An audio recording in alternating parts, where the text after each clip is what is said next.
Right everyone, WeaponCollector here. Right, you're going to have to excuse the noise, it's raining. So today's video is going to be a sort of traditional peasant's knife, I suppose, hunting knife. This is a wrought iron knife made for me by Richard Weaponsmith. He made me a couple of old style iron blades. He made me this, a sax and an iron short sword which I already made. So yeah, so this is today's project. I've already worked on this and had to change it because I wasn't happy with what I did. But the only thing I've done to the blade is I added a bit of jimping on the back. So that wasn't already there, I did that. So as I say, I'm going to try to make this a traditional build. So I'm going to give it an old style sheath. I haven't got any proper leather. This is real leather, but not the kind of leather I would use. I'm going to use this is an old bit of sofa leather that has been glued together. So it's like 1 mil thick. So I've glued two sections together with some denim in the middle. I'm going to try and show you. You can just see the denim there. So it strengthens it up a bit and adds a bit of thickness and rigidity to it. So that'll be the leather for the sheath. Now the handle scales are going to be an experiment. As far as I know, this is quite a rare technique, I think. I couldn't find anyone who does this. I'm going to make some scales from some wood with the bark still on. So you know, like you get the nice pattern with bone, the pattern for this will be the bark. Now I know the bark will come off, but I'm just going to glue it back on. Hopefully this should work. When this is varnished, I think that should look really nice. Not sure what wood this is. You tell me if you can see well enough on that camera. I'm not sure. So yeah, there'll be thin slivers of this with the bark as the actual outer layer. Right, let's get on with it. First thing I will do, I think, is start handles, because the blade is essentially ready. It'll just need a bit of tidying up afterwards. But yeah, let's get started on the handle. So I'll cut the slabs out.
Right, sheath time. I'm going to make a very basic sheath for this one.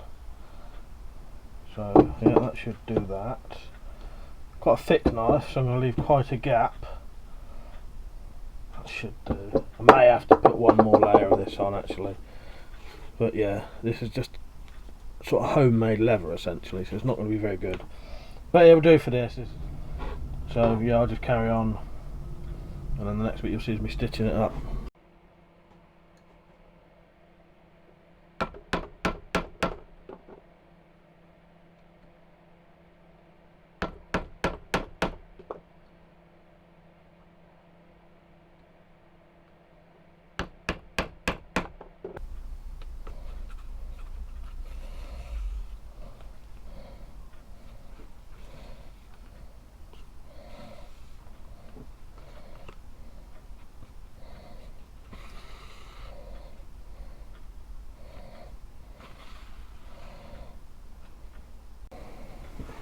Right, so this is the sheath pretty much finished apart from doing the edges. Now I quite like this different coloured edge, and had this been better quality leather I'd actually leave that. I think it gives it like a nice two-tone effect. The problem is though, where I've had to do it with the denim inside, it becomes frayed quite easily. So I'm probably going to have to dye it and then wax it. Yeah, the leather's a little bit too soft to burnish really well, and then because of the denim, as I say. But yeah, I'm overall happy with that. The actual look of the sheath is quite nice. Quite a nice little stout knife. I still need to do... one of the poppers has just come off there. Right, I have to redo that popper. I must not have done that one properly. Anyway, I still need to do the other side of the handle. So while I'm spraying that, I'll give it a couple of coats, and I'm going to finish off the edges of the sheath as well as I can, considering what kind of leather this is. But I think that's alright, really. So yeah, the last little bits will be the last varnish on there, and put that back on. I must not have done that one properly. I've just realised why this didn't work. The hole I've punched originally is not big enough. So if you ever have that same issue, that's why. The hole I made wasn't big enough to accommodate that little collar to go in deeper, which then meant the pin wouldn't go in far enough. So yeah, that's an easy fix. Just make sure your hole is big enough. Right, I've put a bit of this proper wax down the edge just to seal up them ends, and then you can finish it off with some sort of boot wax, sort of soft. This is what I use. It's probably not the right kind of stuff for smooth leather, but it just seems to help finish it off, I notice. Gives it a nice finish, and it will protect it, especially on this kind of leather, because this is like really crap. Yeah, this is from a sofa, so the fact that this looks this good has surprised me, in all honesty.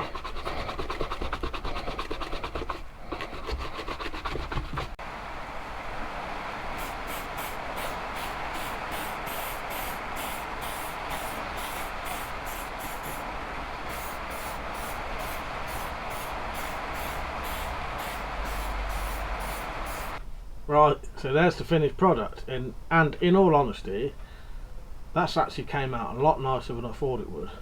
The sheath, being essentially just scrap leather, thin leather from a sofa that was blue originally, has come out really good, a lot better than I expected, and the knife has pretty much came out as I expected, and quite well, really. I say that because I knew that a lot of the lines on this aren't completely flat, so there is gaps between the scales, but that's essentially the blade and not the, you know, even if these scales are completely flat, they won't sit flat on the knife because the blade isn't flat. But yeah, I think it looks really nice actually, and the experiment with the bark on the wood I think it's come out quite well. And what I was working for was, I wanted a look of, you know, like when you have a bone handle or an antler handle and it has the nice shape of the antler. Well, this has done a similar thing but with the bark. I actually think that's alright for what it is, and I'm surprised more people don't do it.